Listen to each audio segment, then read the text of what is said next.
Apa kabar pemirsa? Jumpa lagi dalam program Aspirasi, sebuah program yang mendalami isu-isu terkini yang menyangkut DPR RI. Kali ini bersama saya, Mendy Nugroho.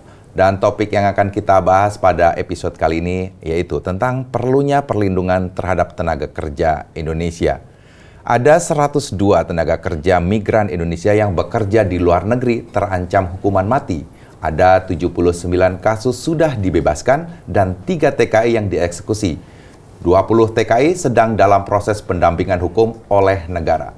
Dalam Undang-Undang Nomor 18 Tahun 2017 tentang Perlindungan Pekerja Migran Indonesia, negara berkewajiban melindungi tenaga kerja maksimal, mulai dari pendampingan hukum sampai asuransi dalam bekerja.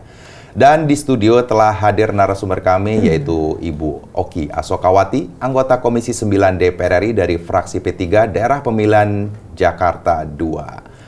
Apa kabar Bu Oki? Baik Mendy, Assalamualaikum warahmatullahi wabarakatuh. Bu Oki, ini kalau kita bicara masalah perlindungan tenaga kerja Indonesia atau buruh migran, miris sekali. Nah, apa komentar Ibu terkait dengan perlindungan tenaga kerja Indonesia yang di luar negeri ini kurangnya dari fasilitas hukumnya? Iya, tentu pertama-tama kita patut bersyukur bahwa DPR bersama pemerintah beberapa waktu yang lalu sudah melegalkan begitu, mengetok palu di Rapur mengenai Undang-Undang Perlindungan Pekerja Migran Indonesia. Karena apabila kita bandingkan undang-undang terdahulu, yaitu Undang-Undang Nomor 39 2013, di mana aspek perlindungan di undang-undang terdahulu itu sangat sedikit sekali, ya, tidak sampai 20% unsur-unsur dalam pasal-pasalnya. Tapi di Undang PPILN disingkatnya, Perlindungan Pekerja Migran Indonesia atau PPMI, itu justru aspek perlindungannya sangat luas. Nah, kalau tadi Mendy sempat mengatakan akan ada sekian ratus yang masih terpidana, sekian sudah dibebaskan, sekian sudah meninggal, itu memang kalau saya lihat ini adalah produk dari sebelum Undang-Undang PPMI itu diresmikan, begitu. Ini merupakan produk dari ketidaksesuaian kita dengan apa sebetulnya yang ada di undang-undang. Jadi kalau saya lihat memang dalam hal ini pemerintah dengan adanya undang-undang PPM ini saya berharap bisa melakukan perlindungan yang lebih baik. Seperti misalnya kasus yang kemarin kita temui di Arab Saudi, ya. Kita betul, di mana kita di situ kita mengeluh ataupun berkomentar kok kita tidak diberitahu. Menurut hemat saya itu harusnya pemerintah kita yang proaktif untuk mendata begitu, siapa saja, di kota mana saja, di negara mana saja yang sedang dalam proses hukum berlanjut. Dan terkait dengan proses hukum ini, kalau yang tadi ditanyakan, harus ada pendampingan dengan penasihat hukum mungkin yang terkemuka di negara penempatan, yang mana tentu pemerintah yang membayar begitu. Karena bagaimanapun juga pemerintah kan harus melindungi setiap warga negara yang ada di luar negeri. Tapi kalau kita lihat masalah kasus hukum yang sudah dieksekusi, dalam 10 terakhir ini kan sudah ada 10 kasus yang sudah dieksekusi tanpa memberitahukan atau tanpa ada notifikasi. Nah, artinya ini dari negara yang bersangkutan melakukan hukuman ini tidak memberitahukan hubungan atau negara Indonesia. Apa yang terjadi sebenarnya antara hubungan negara Indonesia dengan negara misalnya Arab Saudi itu sendiri? Saya rasa kalau sesuatu terjadi pada kita, pada diri kita, lebih baik telunjuknya ke dalam deh. Jangan keluar begitu. Karena keluar akibatnya apa? Kita cenderung untuk menyalahkan negara penempatan. Kita tidak mau melakukan introspeksi. Tapi seperti yang saya katakan tadi, harusnya memang pemerintah sudah punya datanya. Namanya siapa yang sedang dalam proses hukum. Artinya begitu. Negara belum mempunyai data dalam hal seperti ini? Iya dong. Kalau sampai kecolongan seperti itu, bahwa kok tiba-tiba sudah dieksekusi. Loh, kita bertanya, emang nggak punya datanya ya? Begitu. Kalau toh misalnya dia punya datanya, ataupun dia tidak punya datanya, artinya memang pemerintah tidak tahu TKI siapa ataupun pekerja migran kita mana yang sedang mengalami masalah-masalah hukum. Kan harusnya punya. Nah, itu memang bisa kalau kita bandingkan dengan negara lain, yaitu khususnya Filipina, itu biasanya benchmarknya kita kan. Saya pernah wawancara dengan sebuah radio dan kemudian di situ juga kita dijadikan satu dengan pekerja migran kita yang ada di Arab Saudi. Dikatakan bahwa kalau pemerintah Filipina itu secara berkala mengecek setiap pekerja migran mereka. Nah, dengan melakukan pengecekan secara berkala, maka kemudian bisa ada datanya. Nah, jadi tadi menurut saya kenapa kok kita kecolongan, karena ada datanya yang sangat lemah begitu. Tapi bagaimana Bu, kalau kita lihat dari mekanisme perekrutan tenaga kerja atau buruh migran Indonesia ini, kalau kita lihat banyak sekali negara kecolongan dengan banyaknya warga negara yang melakukan atau masuk ke negara-negara itu dengan cara ilegal. Iya. Ya, jadi artinya memang tidak bisa dipungkiri bahwa negara ini belum bisa menciptakan lapangan pekerjaan yang cukup. Lapangan pekerjaan yang menurut masyarakat itu sesuai dengan harapan mereka. Oleh karenanya mereka mencari lapangan pekerjaan itu di luar sana. Dan kalau memang iming-iming ternyata begitu hebatnya, sementara Pemdanya sendiri atau pemerintah sendiri itu tidak melakukan sosialisasi, edukasi yang baik, maka masyarakat ini tentu dengan mudahnya bisa terpancing.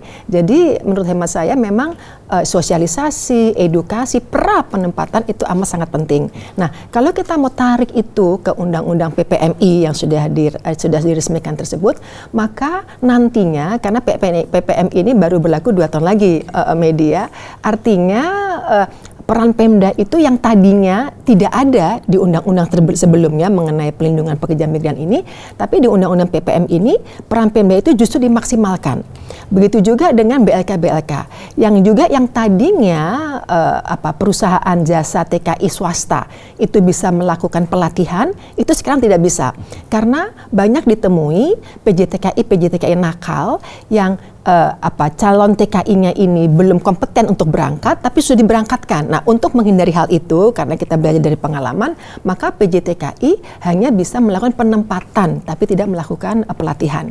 Tapi artinya apa, Bu? Dengan undang-undang yang sudah disahkan oleh DPR ini, sudah mengakomodir semua terkait misalnya banyak warga negara Indonesia yang menjadi buruh migran di luar negeri ini, mereka yang tidak mempunyai skill yang bagus, apakah juga diakomodir bahwa mereka wajib mempunyai skill yang mumpuni misalnya? Oh iya, karena memang pemerintah sendiri kan mempunyai visi bahwa yang dikirim itu nanti adalah pekerja-pekerja yang kerah putih begitu ya, bukan pekerja-pekerja yang di ranah domestik. Kalau toh memang ternyata antara supply dan demand, antara kebutuhan negara penempatan, mereka memang masih memerlukan pekerja-pekerja di ranah domestik, maka itu akan dibuat mekanisme dan juga sistemnya agar pekerja-pekerja yang berada di ranah domestik ini hanya mengerjakan satu jenis pekerjaan dan juga tapi juga mempunyai atas ketenagakerjaan yang melakukan pendataan dan pengawalan di setiap rumahnya begitu. Tapi kalau kita tarik ke belakang, sebenarnya perlindungan seperti apakah yang harus dilakukan kepada buruh migran kita itu, Bu? Ada 3 hal. Perlindungan pra penempatan, perlindungan di negara penempatan maupun perlindungan pasca penempatan. Perlindungan pra penempatan itu dimulai dari rekrutmennya, bahwa usia jangan dimanipulasi, bahwa kompetensi betul-betul harus siap, tidak ada calo di situ, kemudian dilakukan melalui lembaga terpadu satu atap begitu ya. Kemudian Pemda juga dilibatkan semaksimal mungkin. Kemudian PJTKI juga hanya untuk penempatan, itu untuk pra penempatan. Dan juga mengenai biaya. Mengenai biaya menurut Undang-Undang PMI ini sekarang CTKI itu dibebas dari biaya gitu ya. Nah, tapi sayangnya ternyata memang sampai sekarang untuk visa, paspor itu masih dibebankan kepada CTKI. Tapi di Undang-Undang PMI nanti 2 tahun kemudian insya Allah itu tidak akan ada lagi. Nah, kalau di perlindungan di tempat penempatan, maka tadi atas ketenagakerjaan itu juga perlu ditambah. Nah, di Undang-Undang PPMI ini memang kita minta supaya pemerintah menambah tenaga atas ketenagakerjaan yang salah satu tugasnya adalah untuk mengawal, mendata semua pekerja migran kita di negara penempatan. Sementara perlindungan terkait dengan pasca penempatan, yaitu bagaimana tapi tenaga kerja kita ini yang mereka sudah berhasil mengumpulkan uang yang banyak. Kita suka dengar juga kan informasinya, beritanya punya rumah yang bagus, ya, punya petak sawah yang banyak. Bagaimana supaya setelah mereka kembali ke Indonesia, kemudian itu tidak habis dijual gitu ya, tapi ada pelatihan-pelatihan lainnya. Bu, kalau itu kan berarti dengan kondisi tenaga kerja Indonesia yang dengan masuk atau bekerja dengan secara resmi. Nah, jika misalnya para tenaga kerja Indonesia ini atau buruh migran ini melalui atau masuk ke negara itu dengan cara ilegal misalnya, dan akhirnya tersangkut kasus hukum misalnya, akhirnya kan menjadi tanggung jawab negara juga. Apakah juga sudah diakomodir dalam Undang-Undang PPMI ini sendiri? Iya, karena begini Medi, kalau sampai ada pekerja yang ilegal, itu sebetulnya bisa dua hal terjadinya. Yang pertama, memang mereka masuk ke negara penempatnya secara ilegal. Dalam arti kata, mungkin visanya visa umroh mungkin, atau untuk berlibur mungkin, nggak tahunya sambil di sana kerja. Sehingga dalam hal ini, kalau di Undang-Undang PPMI, dengan layanan terpadu satu atap, itu bisa dikendalikan. Karena imigrasi juga akan ada di LTSP itu yang pertama. Kedua, ilegal itu bisa terjadi juga, mereka berangkatnya legal, tapi begitu selesai 2 tahun kerja di sana, mereka nggak lapor lagi ke agen atau ke Pemdanya. Sehingga mereka kemudian cari kerjaannya sendiri. Nggak taunya tempat di mana dia bekerja itu mempunyai karakter yang tidak baik gitu, sehingga mereka disiksa. Nah, dalam hal ini tentu sekali lagi, pra penempatan itu harus dijelaskan. Bahwa kalau sudah selesai, jangan kemudian iming-iming potongannya mungkin lebih kecil dan lain sebagainya, karena itu mencelakaan diri mereka. Jadi, Medi, sebenarnya semua itu kuncinya adalah pada pra penempatan. Karena ketika CTK ini mempunyai informasi yang akurat dan mereka paham betul mengenai apa bahayanya nyawa mereka, itu ya insya Allah itu bisa kita hilangkan. Tapi banyak sekali belum kasus-kasus di daerah-daerah justru memang pada saat penempatan ini menjadi problem. Banyak mereka yang tadi Ibu katakan juga pemalsuan umur misalnya KTP yang akhirnya walaupun misalnya pada saat terjadi hukuman mati kemarin itu bisa lolos karena memang akhirnya sebenarnya umurnya memang belum memenuhi syarat.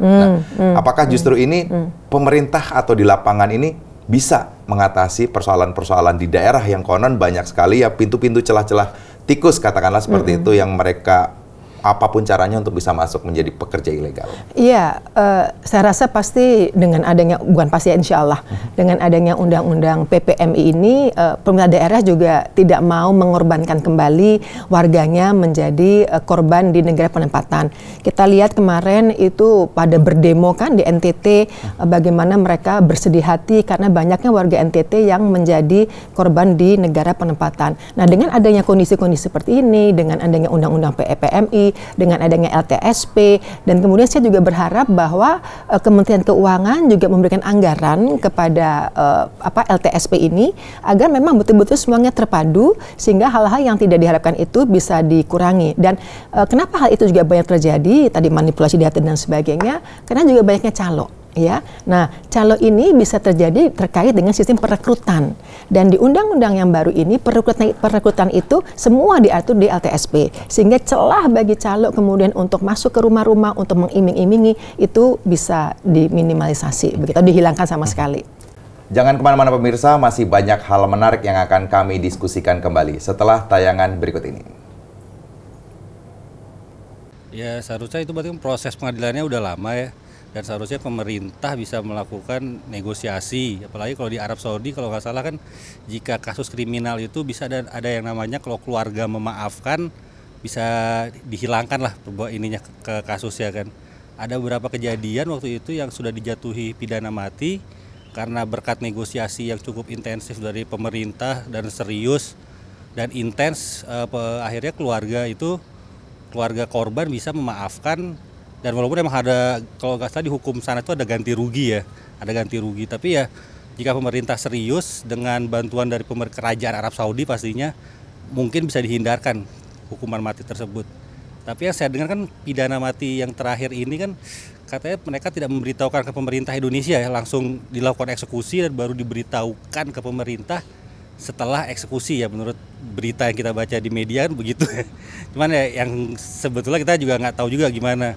Cuman ya kedepannya semoga tidak ada lagi lah tenaga kerja Indonesia yang dijatuhi pidana mati di luar negeri, baik di Arab Saudi ataupun di negara mana saja lah. Kan soalnya mereka ini kan pahlawan devisa ya, selayaknya kan pahlawan itu harus dilindungi lah.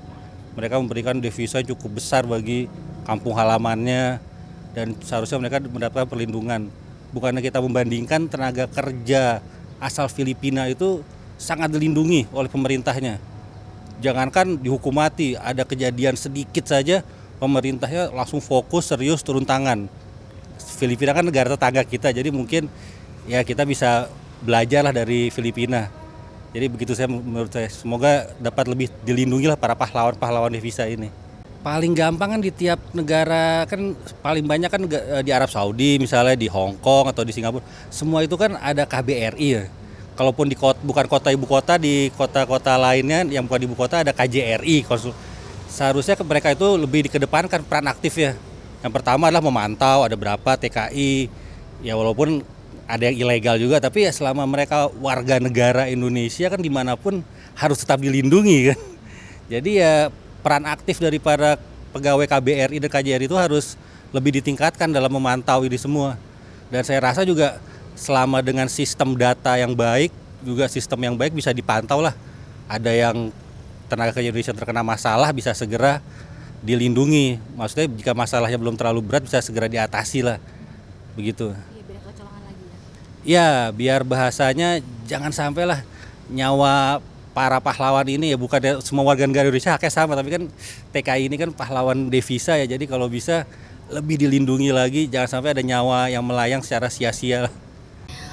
Menurut aku untuk tenaga kerja wanita di luar negeri itu memang harus benar-benar perlu perlindungan ya, karena untuk di dalam negeri aja kita berupaya untuk mendapatkan hak-hak dan kewajiban gitu ya, sesuai dengan kebutuhan wanita itu, apalagi di luar negeri. Mereka mendapatkan kasus-kasus yang tidak bisa mereka selesaikan begitu. Seharusnya memang dari perwakilan kita juga yang mengerti sekali hukum itu memang benar-benar mencermati persoalan apa yang benar menimpa tenaga kerja Indonesia tersebut. Jadi mereka juga benar-benar dibela. Ya seharusnya ada proses-proses yang memang bisa melobi ya dari luar negeri juga gitu. Jadi memang kita perlu orang-orang yang memang sangat paham hukum, baik hukum mereka maupun hukum kita begitu.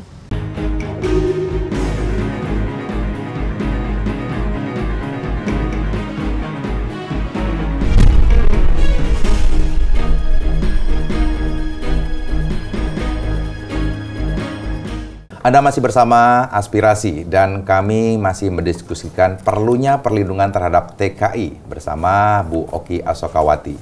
Bu Oki, jika kita lihat setiap tahun TKI kita semakin bertambah jumlahnya yang terkena hukuman bahkan hukuman mati.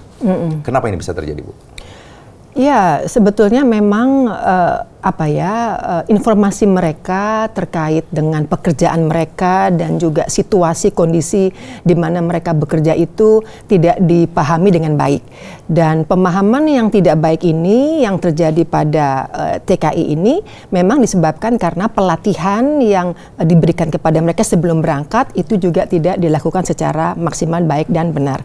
Contoh katakanlah, saat itu dengan undang-undang yang ada, undang-undang terdahulu ya, sebelum undang-undang PPM ini, dikatakan bahwa CTK ini harus belajar itu kurang lebih 210 jam untuk belajar bahasa, kemudian teknisnya menggunakan kompor, dan lain sebagainya.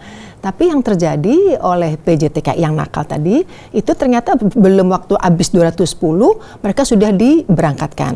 Nah, hal ini memang kaitannya dengan bisnis yang dilakukan oleh PJTK tersebut. Karena PJTK ini ingin cepat-cepat dapat uang, begitu, kemudian mereka mengirim. Sementara di sisi lain, yaitu di negara penempatan sendiri, pengawalan kita terhadap pekerja migran kita di sana juga lemah. Atase ketenagakerjaan kita aja, itu sekarang itu sangat kurang. Hanya ada di beberapa tempat. Sementara di tempat-tempat lain yang juga cukup banyak negara penempatannya itu belum ada atase ketenagakerjaan. Jadi ini juga menjadi satu kendala atau sebab kenapa kemudian kok yang mendapatkan hukuman itu semakin banyak. Jadi sekali lagi memang undang-undang PM ini mengamanahkan agar pemerintah khususnya yaitu Kemenlu dan Kemenaker segera membuat ataupun menciptakan pelatihan-pelatihan untuk bisa mengirimkan atase ketenagakerjaan. Karena memang atase ketenagakerjaan ini menurut saya sangat penting, dan antara Kemenlu dan Kemenaker sendiri itu mereka juga harus bersinergi, karena kan sebenarnya ilmu mengenai tenagakerjaan itu ada di Kemenaker. Sementara ketika seseorang itu bekerja di luar negeri, maka itu menjadi ranahnya Kemenlu begitu. Nah, jadi memang kedua instansi ini harus kemudian bekerja sama. Nah, untuk undang-undang PPM sendiri ini sebetulnya sudah mengalami kendala itu kurang lebih 10 tahun Lama, betul. Kenapa? Karena saat itu memang antara instansi pemerintah lintas sektoral itu memang masih mereka masih belum mempunyai satu suara terkait dengan aspek perlindungan ini. Tapi alhamdulillah setelah dilakukan beberapa kali mereka melakukan integrasi antara kementerian satu dengan kementerian lain, maka akhirnya pada tahun 2017 yang lalu ada diresmikan Undang-Undang PPM itu. Tapi kalau saya soroti terkait dengan adanya beberapa oknum-oknum, misalnya mereka yang memberangkatkan para TKI ini dengan cara ilegal misalnya gitu. Kalau tadi juga Ibu katakan bahwa negara ini masih belum bisa memberikan peluang pekerjaan yang begitu besar kepada masyarakat. Nah, bagaimana nih caranya kita bisa menyikapi untuk tidak terjadi lagi oknum-oknum yang bisa memberangkatkan para TKI ke luar negeri?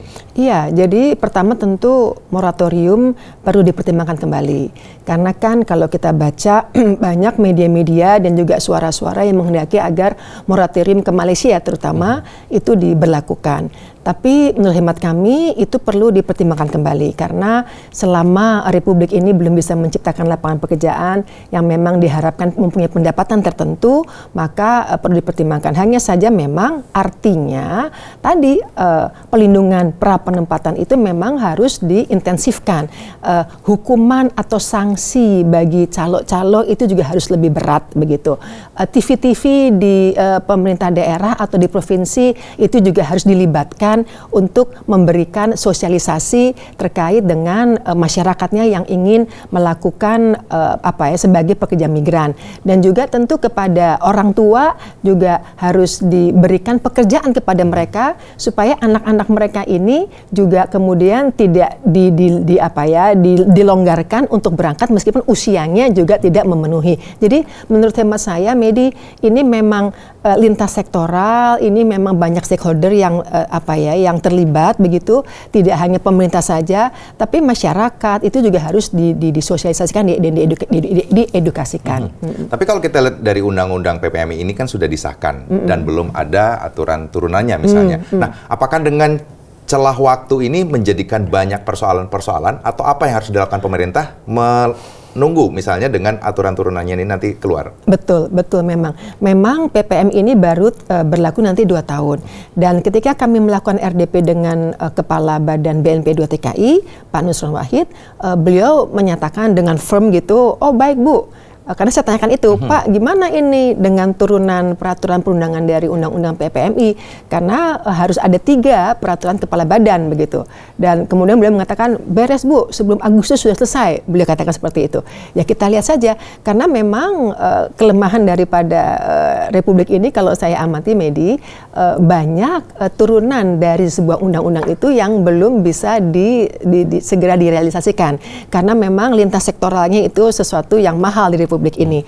Nah, terkait dengan tadi pertanyaan Medi, gimana dong kalau 2 tahun baru terjadi, sementara sekarang pengiriman juga nggak masih ada beberapa kasus yang belum selesai. Betul. Ya, memang akhirnya memang keberpihakan kepada pekerja migran ini memang harus dilakukan oleh pemerintah. Jadi tidak hanya bersibuk diri dengan infrastruktur katakanlah, atau bersibuk diri dengan JKN katakanlah, tapi di sisi lain juga perlindungan pekerja migran ini juga harus ditingkatkan. Seperti misalnya kalau undang-undang itu belum terjadi, tapi Pemda mungkin dalam hal ini perlu segera disosialisasikan mengenai undang-undang ini, meskipun itu belum diundangkan, tapi kalau Pemda sudah tahu bahwa nanti akan ada LTSP, bahwa nanti akan ada sanksi yang tegas bagi calo-calo yang nakal, bahwa nanti PJTKI itu tidak boleh melakukan penempatan. Nah, dengan mereka dilakukan sosialisasi mengenai undang-undang ini, mungkin pelan-pelan Pemda juga bisa melakukan sampai nanti undang-undang ini berlaku secara betul. Apa yang harus dilakukan pemerintah dalam waktu menunggu aturan turunan ini? Apa dari Komisi 9 sendiri yang harus dilakukan atau secepatnya? Ada 20 tenaga kerja Indonesia yang masih dalam pendampingan hukum. Pertama, tentu harus ada anggaran yang dikeluarkan oleh pemerintah untuk menyewa pengacara-pengacara yang handal di negara penempatan. Karena bagaimanapun juga kita tidak bisa mengintervensi peraturan-peraturan ataupun undang-undang yang ada di negara tersebut. Yang bisa kita lakukan untuk melakukan perlindungan adalah menyewa lawyer-lawyer yang memang handal di negara penempatan. Itu yang pertama. Yang kedua, bisa dilakukan mungkin private to private, dalam arti kata tokoh agama mungkin, ataupun tokoh negara, ataupun mungkin misalnya selain tokoh agama, tokoh-tokoh publik misalnya, untuk bisa melakukan komunikasi dengan keluarga yang mendapatkan pengalaman yang tidak mengenakan dengan pekerja migran kita yang mendapatkan hukuman ini.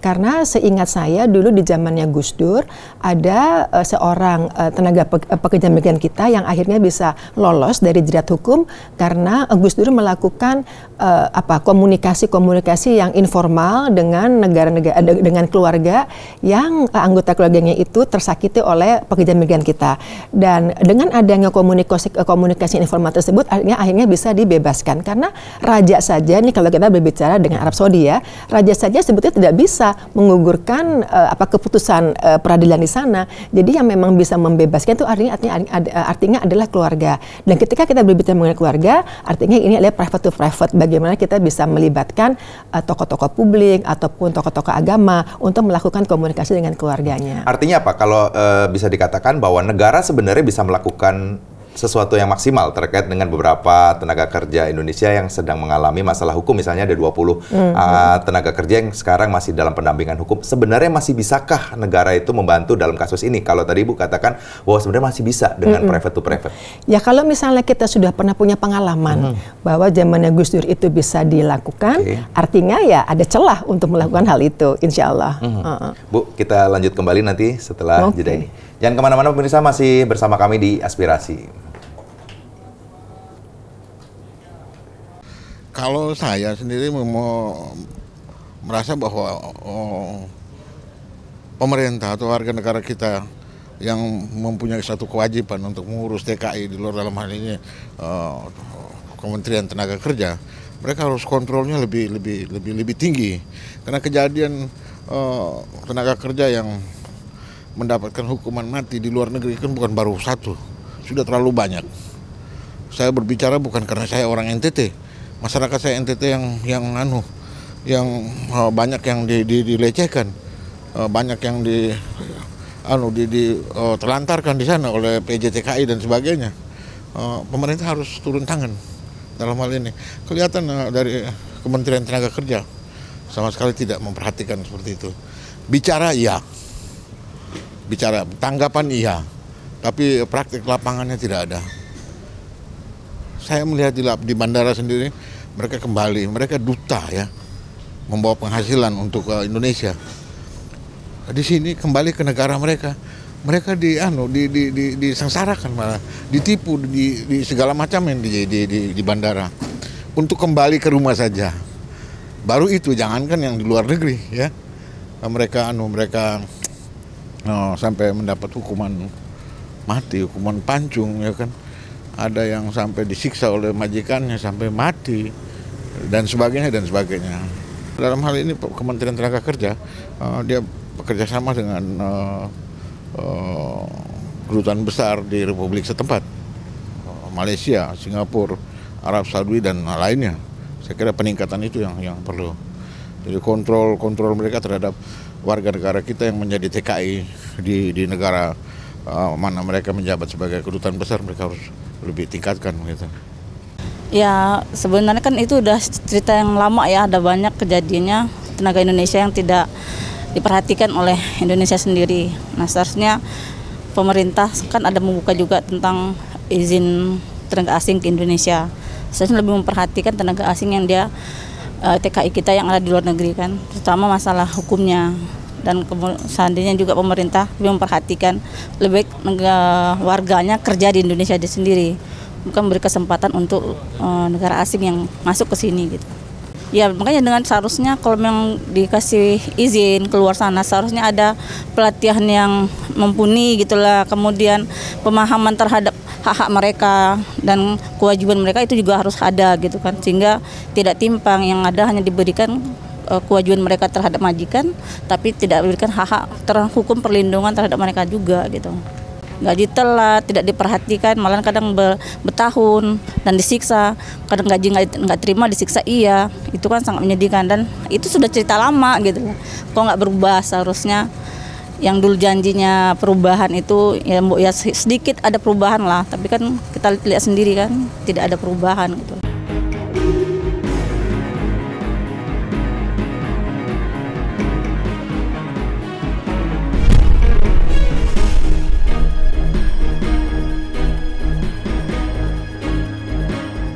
Anda masih bersama kami di Aspirasi dan Bu Oki Asokawati. Bu Oki, kalau kita bicara tadi masalah TKI atau pekerja migran. Nah, bagaimana sih sebenarnya proses dari pemerintah jika misalnya seorang TKI terkena kasus hukum, baik itu hukuman ringan maupun hukuman berat? Iya.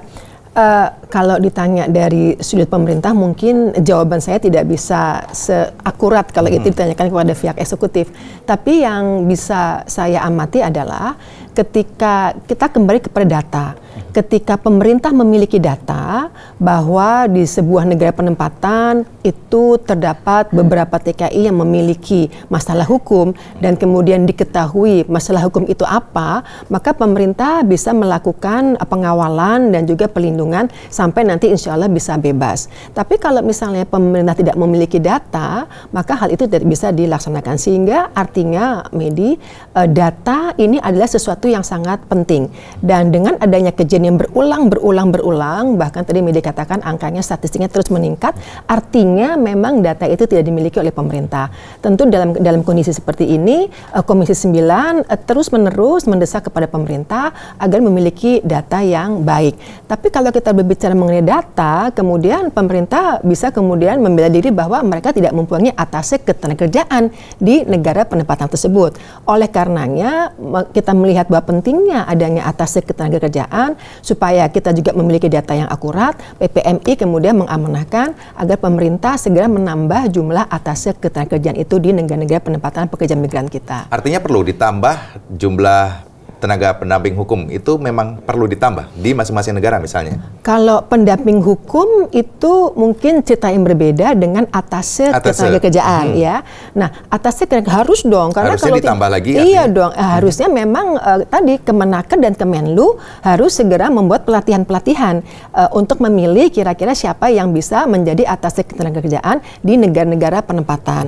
Karena ya itu tadi ilmunya yang tahu mengenai ketenagakerjaan adalah Kemenaker. Sementara berbicara mengenai kalau seorang bekerja di luar negeri itu adalah Kemenlu. Nah, memang kalau saya amati masih ada kegamangan terkait dengan eksistensi atase ketenagakerjaan kita di luar negeri. Kegamangan dalam arti kata mereka atase ini yang kemudian atau calon atase yang kemudian bekerja di negara penempatan itu harusnya memiliki apa istilahnya kekuatan diplomatik ya, seperti misalnya pegawai-pegawai Kemenlu yang lain. Nah, sayangnya atase ketenagakerjaan ini masih belum dipenuhi untuk apa sih istilahnya untuk aspek diplomasinya. Jadi mereka betul-betul hanya dilihat sebagai pekerja saja. Sementara Kemenaker mengharapkan di atas ketenagakerjaan ini juga diberikan aspek diplomasinya. Begitu. Jika ini berkaitan misalnya dari atase maupun dari misalnya dari skill misalnya dari tenaga kerja misalnya. Nah, hubungan ini misalnya tadi bahwa ini tidak ada hubungan yang maksimal misalnya, padahal semakin hari semakin bertambah misalnya kasus hukum yang terjadi. Harus seperti apa kondisi pemerintah dengan bisa menjalin hubungan antara misalnya Departemen Luar Negeri sama Kemenlu? Iya, lintas sektoral memang di Republik ini sesuatu yang mahal, ya. Banyak sekali program-program yang kita temui ada di kementerian ini, ada juga di kementerian itu, ada juga di badan yang ini, begitu ya. Sehingga saling tumpang tindih. Sehingga akibatnya apa? Untuk melakukan evaluasi juga atau monitoring itu juga menjadi susah. Nah, terkait dengan atase ini, Komisi 9 kemudian menanya. Waktu saya ingat kok, kami menanyakan atase ini nanti domainnya atau menjadi Kemenaker atau Kemenlu, gitu kan? Karena ilmunya Kemenaker, tapi untuk nanti statusnya Kemenlu. Akhirnya jawaban dari mereka adalah kami berdua akan membuat pelatihan. Koordinasi. Iya, berkoordinasi untuk membuat pelatihan dan akibatnya nanti kan memilih siapa yang bisa diberangkatkan. Tapi dengan tadi koordinasi misalnya dari atase sendiri kan masuk ranahnya Kementerian Luar Negeri. Tapi di sisi lain juga dari Kementerian Luar Negeri sendiri juga dari sisi lobby-lobby misalnya masih sangat kurang. Apakah memang dari pemerintah misalnya dari Kementerian Luar Negeri juga akan memberikan pelatihan-pelatihan misalnya dari sisi lobby-lobby jika misalnya harus melakukan pendampingan terhadap TKI yang kena masalah? Saya rasa iya, Medi, karena bagaimanapun juga kalau kita berada di penempatan, maka aspek diplomasinya, lobby-lobbynya itu sangat penting. Sehingga pelatihan itu memang diselenggarakan antara Kemenlu dan Kemenaker, begitu, supaya memang bisa komprehensif. Jadinya atase yang dikirim juga mempunyai ilmu yang komprehensif tadi, begitu. Yang terakhir, Bu, kita melihat dengan kondisi TKI yang semakin hari semakin saya bisa katakan memprihatinkan, semakin besar. Bahkan yang terakhir Pak Zaini sendiri kan tanpa notifikasi atau tanpa pemberitahuan. Harus bagaimana kita menyikapi persoalan TKI di Indonesia atau buruh migran Indonesia kalau misalnya undang-undangnya sudah disahkan? Saya rasa ini tidak hanya menjadi ranahnya Kemenlu ataupun Kemenaker, tapi ketika kita berbicara mengenai pekerja migran, kita berbicara mengenai peluang pekerjaan, kita berbicara juga mengenai pendidikan, kita berbicara juga mengenai kesehatan. Jadi menurut hemat saya ini harus disikapi oleh semua stakeholder. Dan untuk undang-undang PMI ini memang yang dikenakan secara langsung itu adalah Kemenaker dan Kemenlu. Dan sekali lagi menurut hemat saya undang-undang PMI ini sudah sangat bagus dibandingkan dengan undang-undang terdahulu, dalam arti kata memuat unsur-unsur perlindungannya. Dan saya berharap juga dengan adanya undang-undang PMI ini maka perang dingin ataupun ketidaksinkronan antara BNP 2 TKI ataupun Kemenaker ataupun Kemenlu itu bisa lebih baik. Jadi tidak ada saling salah menyalahkan kembali. Dan Pemda pun menurut hemat saya juga harus mempunyai keberpihakan untuk memajukan masyarakatnya dengan menciptakan lapangan pekerjaan. Kalau toh memang belum bisa juga, maka Pemda lah juga mempunyai tanggung jawab yang besar untuk bisa mengirimkan tenaga kerja yang memang komprehensif dan handal, insya Allah. Terima kasih, Bu Oki. Sama-sama, Medi. Dan pemirsa, itu tadi aspirasi pada hari ini, semoga menambah wawasan buat kita semua. Dan saya Medi Nugroho, terima kasih, sampai jumpa.